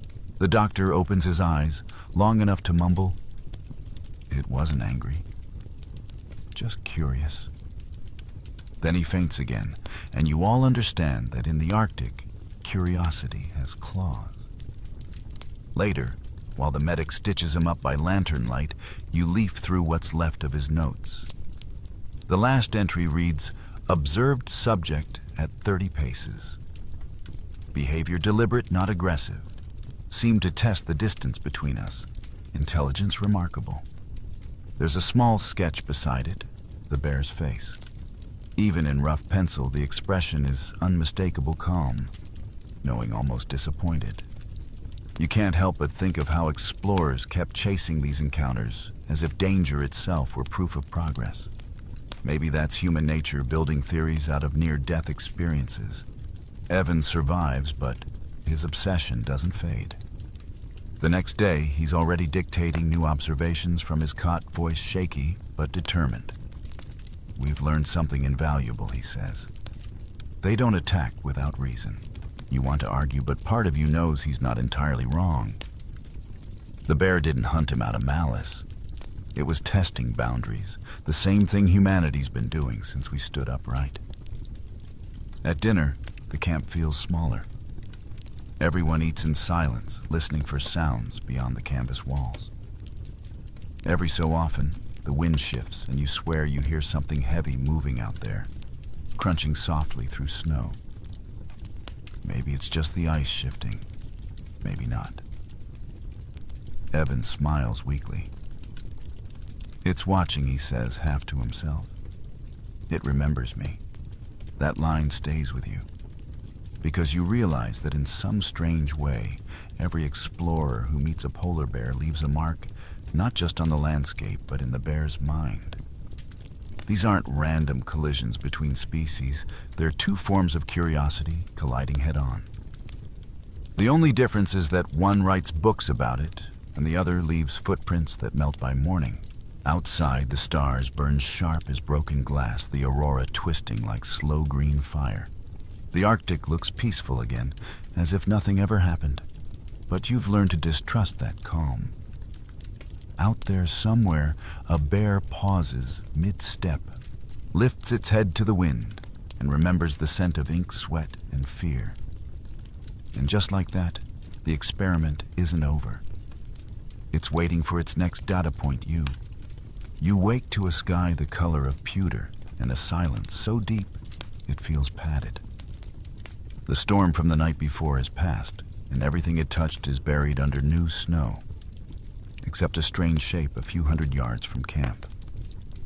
You trudge toward it with two others' rifles slung, snow squeaking underfoot. The closer you get, the more it looks like a cairn, a mound of ice blocks, stacked by someone meticulous. Only it's not human. The top glistens with something darker than snow. When you brush it clean, you see what's underneath bone. Smooth, round, stripped, clean as ivory. A femur, maybe. Human, almost certainly. It takes you a second to realize you're standing on the edge of an old camp half swallowed by ice. A stove lies tipped on its side, rusted through. Torn fabric flaps from a splintered sled. Someone's initials are carved into a wooden crate, EF 1846. The Franklin expedition. You've found what's left of them, or at least of someone who wore the same badge. The others stay back while you crouch beside the bones. The jaw is missing. The ribs end in splinters. Around it, faint impressions in the snow, old but still visible paws the size of your head. You can almost picture it, the final night, the cold so absolute it gnawed through their blankets, their food gone, their fuel spent, their breath freezing into the air before it even reached their lips. Then movement on the edge of camp. Hope first, something alive, then dread. The white shape, the dark eyes, hunger answering hunger. Explorers' journals, when they survived to be read, rarely admitted such scenes. Victorian officers didn't write "we were eaten." They wrote "we perished." But the bones told their own version, and so did the Inuit oral history stories of white men who tried to shoot the spirits of the ice and found themselves devoured instead. One old hunter told an anthropologist decades later, they did not understand whose country this was. The bears reminded them. You look around. The wind has eased and the world is quiet again. Even the dogs are silent, their ears twitching. There's something sacred in the stillness of a place that's seen so much fear. You can almost hear the echoes of boots and sleds of voices long gone. And above all, that slow, breathing presence that has always ruled this land. Back at camp, You record the find in your log. Remains of previous expedition, possible bear predation. You try to keep it clinical detached, but the words feel absurdly small. How do you summarize an entire ending in one line? You remember a story from the Fram expedition when Nansen himself and his companion Johansen camped adrift on an ice floe. One night they woke to the sound of a bear sniffing around their tent. Nansen wrote that he felt a calm interest, as though observing an experiment. Minutes later, the calm vanished in gunfire. They survived barely. But afterward, Nansen confessed something that never made the headlines, that he had never felt so aware of how fragile a human body is compared to the world it moves through. You think about that as you stare at those smooth bones gleaming under snow. Fragile doesn't even begin to cover it. You walk the perimeter, tracing faint outlines of old sled marks, half lost to drifts. A tin cup glints near an ice ridge. Inside it, frozen solid, is a small scrap of paper illegible except for one word. Watching. You pocket it without thinking. The irony feels too heavy to leave behind. As daylight fades into that gray twilight, the Arctic calls afternoon, you realize something unsettling. The circle of tracks around the bones isn't old. It's new. Fresh snow has filled most of the prints, but here and there, the edges are still crisp. You feel the blood drain from your face. Whatever happened here long ago might be happening again soon. Back in camp, the others listen as you describe what you saw. Evans, his arm still bandaged, murmurs predation site, likely scavenging behavior. He says it like a museum label, but you see the tremor in his voice. The medic says nothing, just adds extra rounds to his rifle magazine. Nobody sleeps easily that night. As you lie awake, the image of those bones keeps looping in your mind. Not the horror of it, but the symmetry. Explorers set out to conquer nature. Nature simply outlasts them.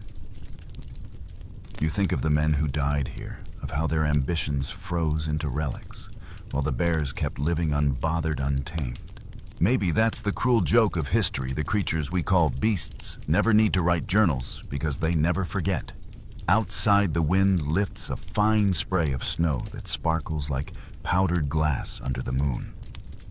You hear a distant sound, soft, deliberate, heavy. Not wind, not ice. Footsteps. Something circling, maybe just curious, maybe remembering an old scent. You hold your breath, and in that moment, surrounded by ghosts of men and beasts alike, you understand what every expedition learns too late: the Arctic doesn't kill. It waits. You thought explorers came north for discovery, but they also came for profit. And nothing gleamed like the promise of white fur and oil. By the late 1800s, the Arctic had turned from a mystery into a marketplace. The age of noble exploration quietly shifted into something more practical: commerce. The same men who once planted flags for glory now planted traps for trade. Sails that once carried scientists began returning with hides and barrels of oil, the ghostly scent of profit trailing behind them. You walk along the shore where an old hunting outpost once stood, half buried in permafrost. The wooden walls are silvered with age, but a few iron hooks still hang from the beams, their tips brown with rust, or maybe something older.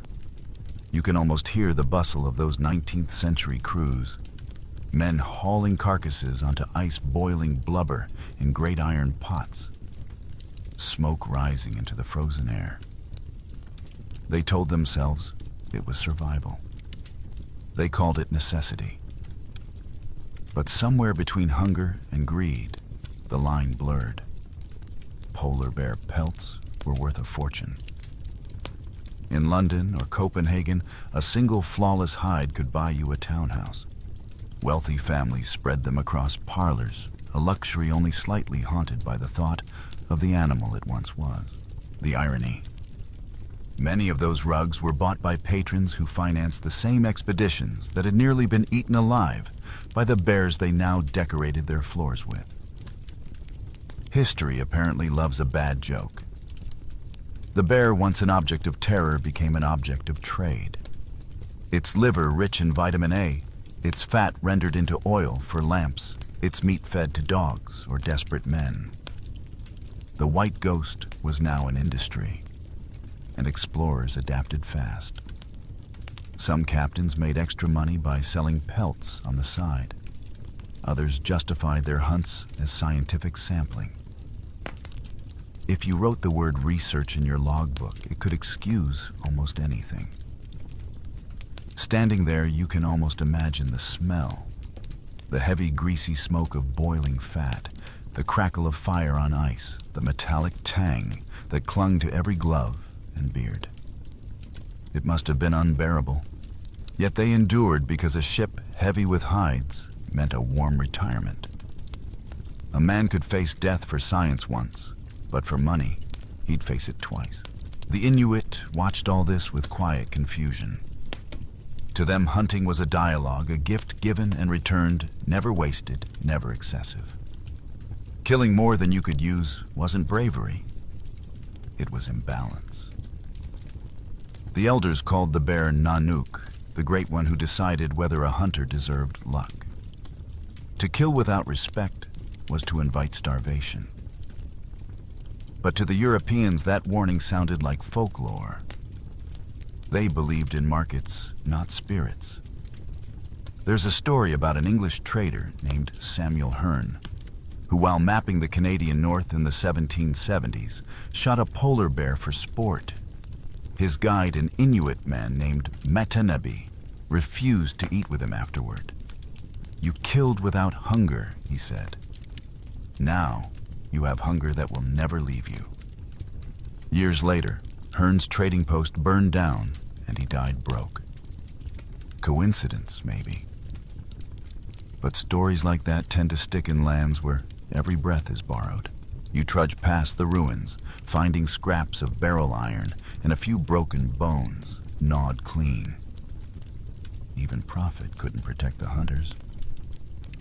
In 1892, a Norwegian whaling team vanished after chasing a bear onto a drifting floe. Months later, their ship washed ashore empty. The locals found only scraps of fur clinging to the deck and claw marks on the rail. The ledger they'd kept, every hide, every coin value carefully tallied, was still in the captain's cabin. The final entry read simply, "It came back." You can't help but laugh softly. The universe does love balance.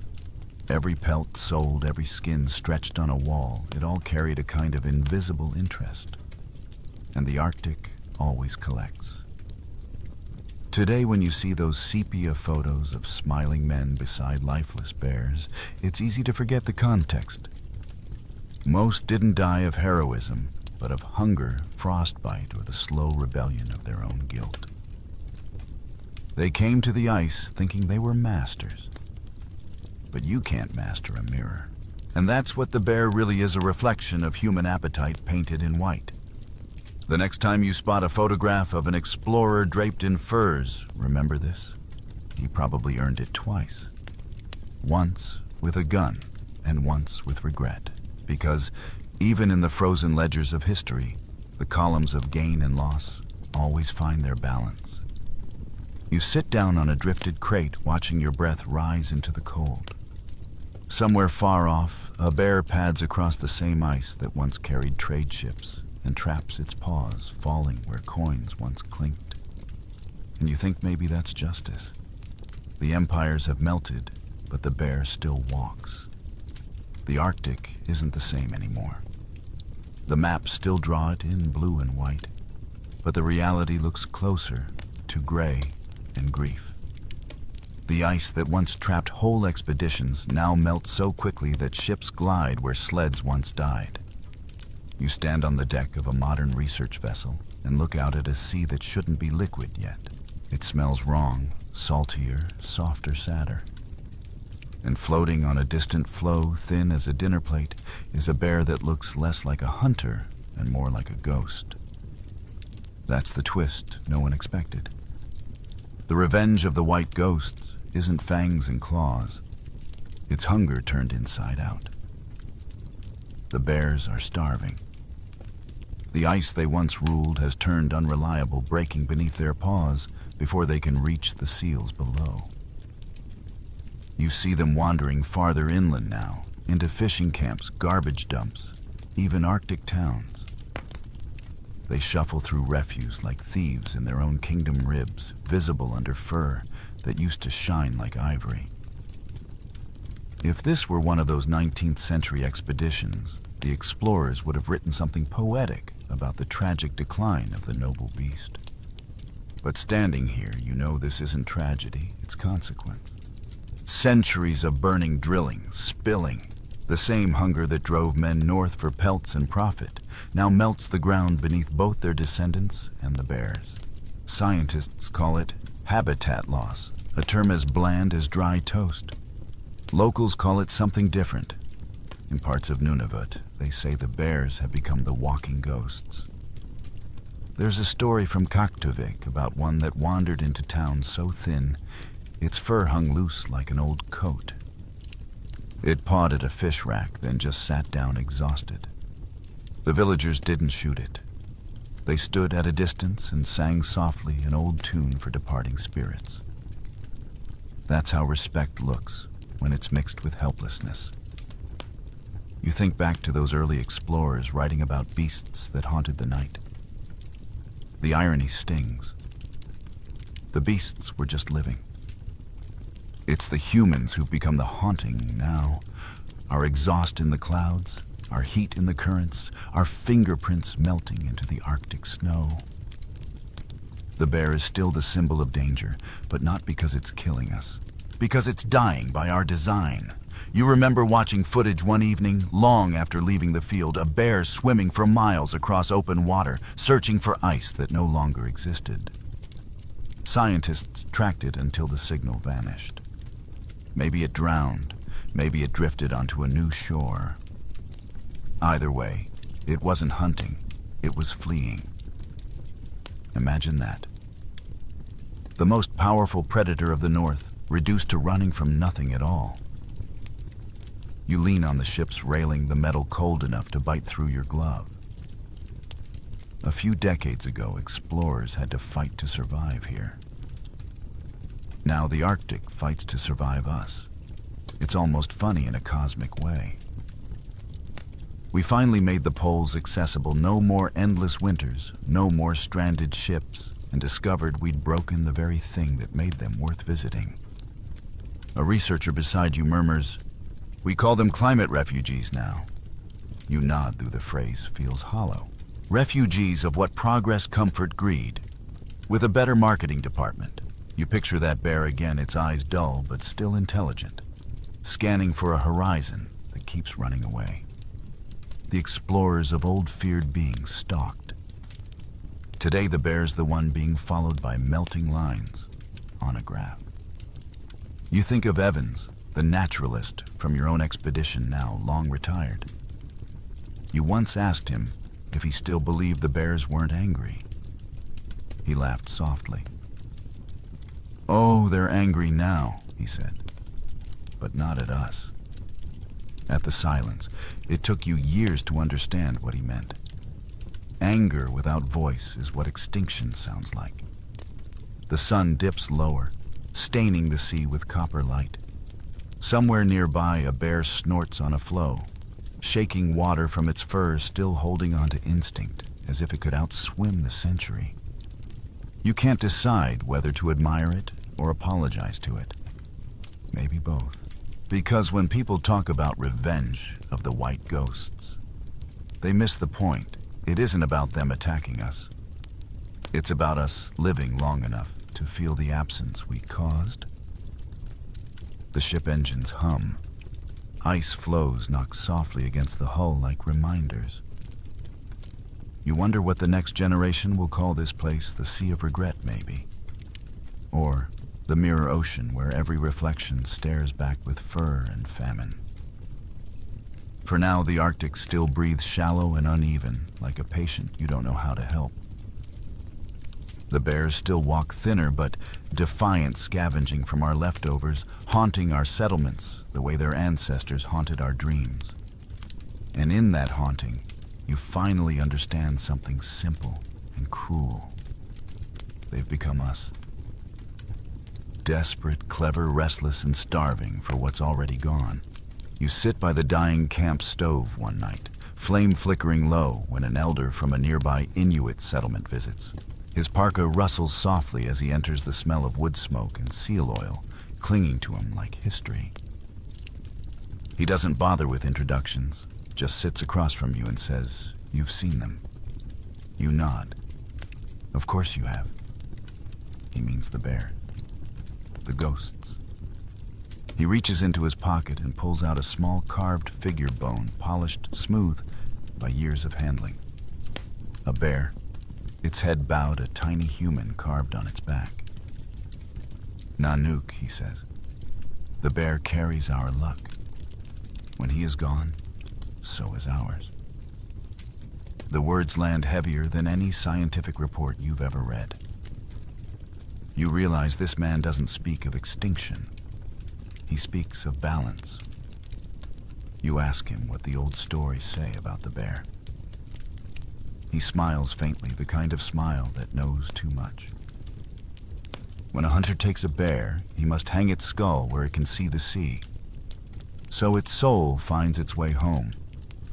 If you forget this, the sea forgets you. It's a poetic superstition, maybe. But then again, superstition is just science waiting for translation. You listen as he tells a legend about a man who tried to steal a bear's strength.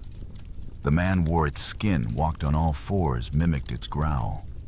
At first, the people admired him. He hunted better, slept warmer, lived longer. But one day he didn't return. The elders said the bear had claimed him back. He forgot he was not the ice, the old man murmurs. So the ice remembered for him. You think of all the explorers who came north believing they could conquer nature through measurement. The Inuit never tried to conquer it. They tried to listen. Every footprint, every gust of wind, every silence was a sentence in a language older than empire. The bear was the punctuation mark at the end of each story, an exclamation, a warning, a test. The elder's voice lowers. My grandfather met one face to face on the sea ice. He spoke to it not as man to beast, but as hunter to hunter. He said, "If I am weak, take me. If I am strong, walk away." The bear walked away. He looks up at you, eyes glinting in the firelight. Can your people still make such a bargain? You want to answer yes. You want to say that modern humanity still understands humility, that somewhere under all our satellites and spreadsheets we remember how to listen. But you don't say anything. The silence between you stretches deep as snow. The only sound is the crackle of the stove. Outside, the wind picks up a soft, low hum across the ice. The elder stands pulling his hood up. When you dream tonight, he says, and the bear visits, don't run. Ask him what he remembers. He leaves before you can ask what that means. That night you dream exactly that. A white shape rises from the fog, walking slow, deliberate steps. Its eyes aren't black anymore, they shimmer like melted sky. When it speaks, it doesn't use words. It shows you.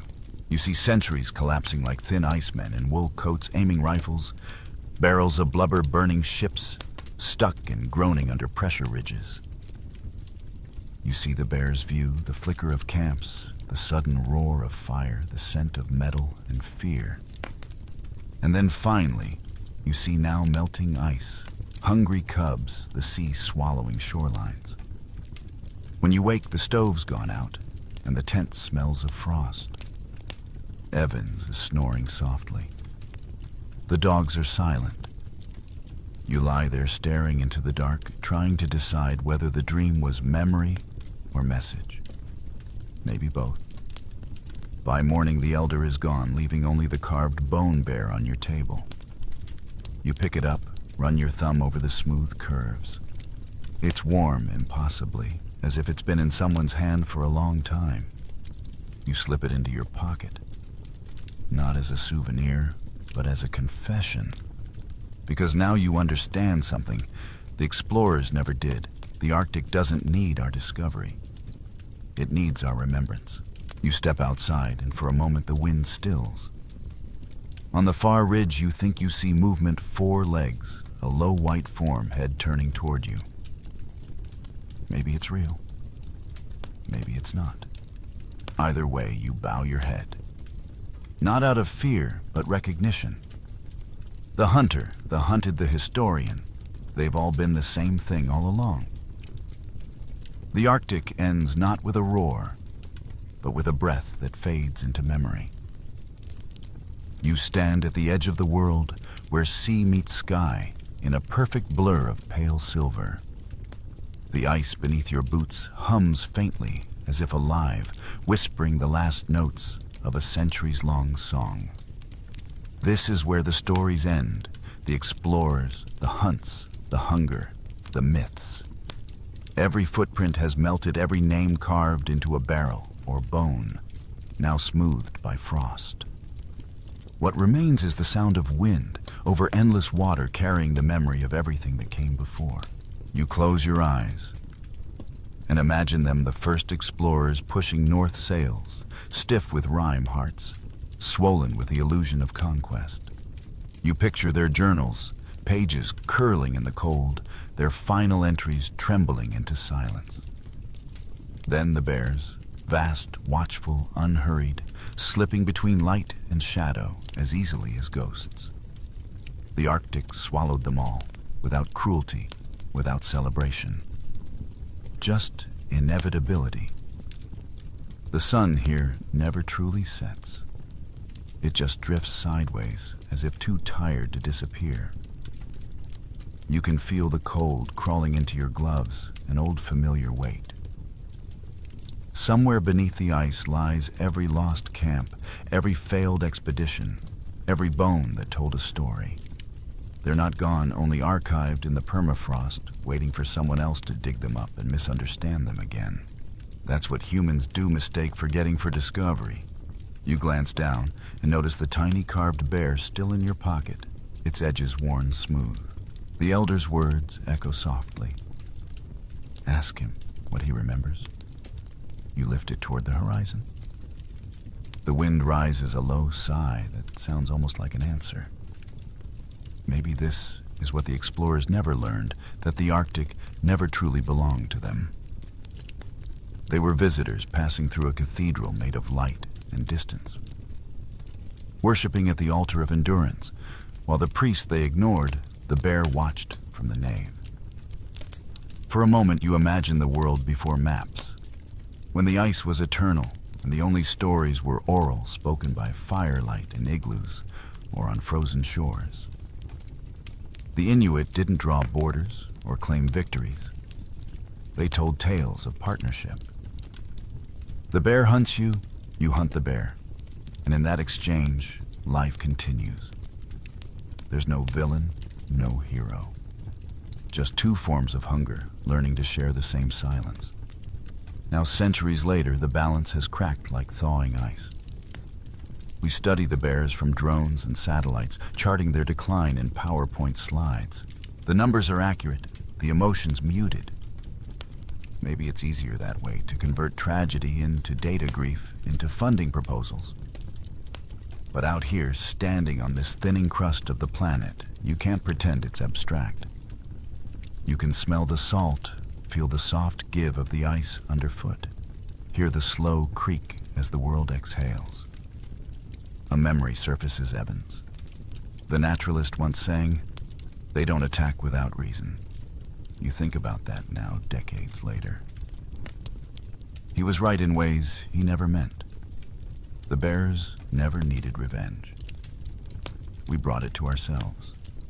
Every camp, every barrel, every flame that melted a little more ice each was a small offering to entropy.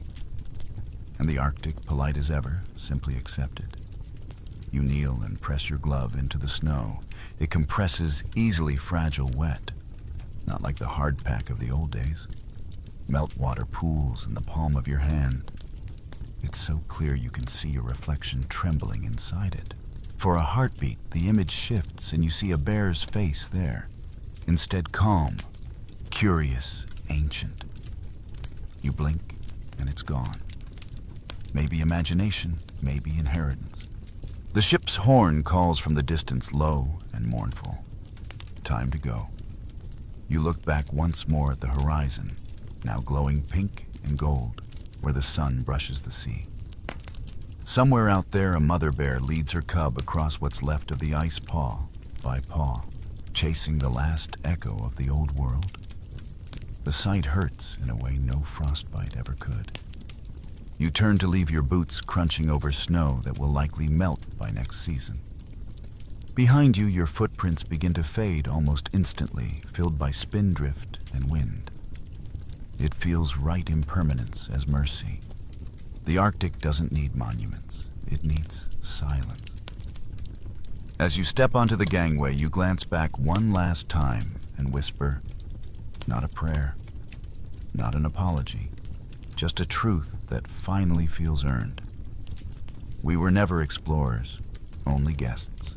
The wind carries your words away, scattering them across the frozen sea where, for a moment, they mingle with another sound, a long, distant breath.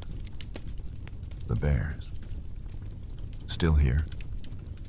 Still watching. Still reminding the world that survival was never conquest, and the wild was never ours to keep. So now, as the last gust of Arctic wind drifts past your thoughts, let everything grow still again. The explorers have stopped walking, the bears have gone quiet, and the world has turned soft and pale like snow under moonlight.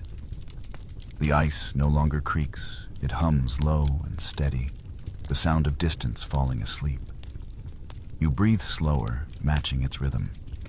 Every paw print, every memory, every heartbeat on the frozen sea dissolves into calm. Let it go. Rest as the Arctic rests. The night is long, the world is white, and sleep is waiting warm, safe, and endless.